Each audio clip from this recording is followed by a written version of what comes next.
ঈদ মুবারক, ঈদ মুবারক, ঈদ মুবারক। আসসালামু আলাইকুম। রামচন্দ্রপুর সোনারপাড়া জামে মসজিদের আজকের কোরবানি মাংস বন্টনের জন্য প্রস্তুতি গ্রহণ করতেছি আমরা।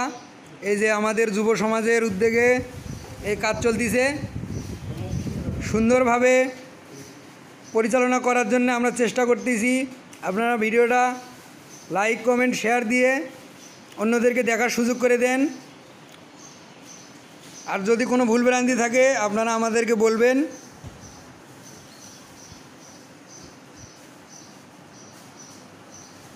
এই যে আপনাদেরকে আমি দেখাচ্ছি, আজকে আমাদের রামচন্দ্রপুর সোনারপাড়া জামে মসজিদের এই মহল্লার কোরবানির মাংস এখানে ডিজিটাল মিটার দ্বারা আমরা পরিমাপ করে সুন্দরভাবে দেওয়ার চেষ্টা করতেছি। সবাই ভিডিওটা দেখুন, আর ভালো লাগলে লাইক, কমেন্ট, শেয়ার দিয়ে অন্যদেরকে দেখার সুযোগ করে দিন।